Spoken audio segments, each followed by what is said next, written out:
মা মানে কি তাকো ভাত খাইতাই ভাত খাইতাই কত হইলে ভাত খাইতার ভাই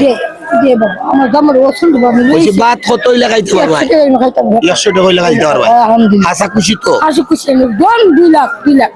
100 টাকা 2 লাখ মনে করো আর মাখান দো না দিমু তোমার ভাতের টাকা দিমু 100 টাকা দিলে হইব হায় রে সরল মন মন মন মন দেখ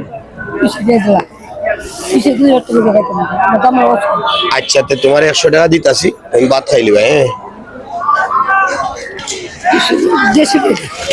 নার কইও না এই নাও 100 টাকা নেও জামাই আগে নু কইছো 100 টাকা জামাই উড়ি বাবু বাপ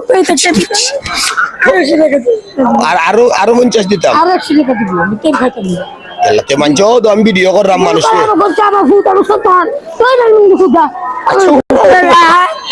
আমার বাপে আমার বাপ আমার সন্তান বুঝছি ভিডিও কইরা দিলাম কেন মানুষ এইভাবে আরো পাগল বকিলে দিত বুঝছো নি লেঙ্কা দরবার আইছো তুমি তো জবানে কইছো আগে 100 তখন যে কইতাছো আরো 50 না না আরো 100 ইয়া দিয়া যা টিকা দিয়ে যাও সন্তানে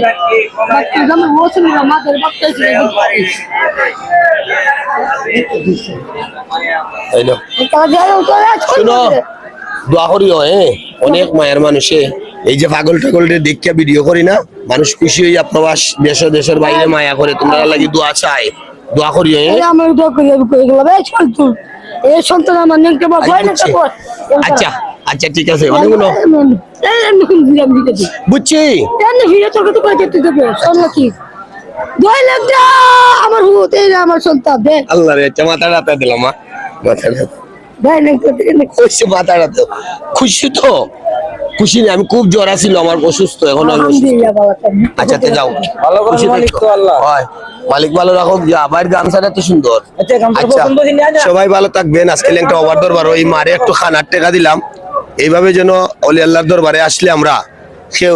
একজন না একজন দিয়ে যেন অল্প থাকি যার যে সাধ্য অনুসারে যেন একটু খানা খাওয়াইতে পারি অথবা একটু মহব্বত দেখাইতে পারি আল্লাহর অলিদের খাজা গরিবে নওয়াজ বলেন অন্যরে বস্ত্র দান করা এবং বুকা মানুষকে খানি দেওয়া এটা একটা ফকিরি এই ফকিরি যেন মালিক আমরা সবাই রে শিকার বুঝার তৌফিক দান করে আর এই পাগল ফকিরদের দিকে যেন আমরা ভালোবাসতে পারি এই আরজ রাখি সবাই ভালো থাকবেন আল্লাহ হাফিজ আসসালামু আলাইকুম ওয়া রাহমাতুল্লাহি ওয়া বারাকাতুহু।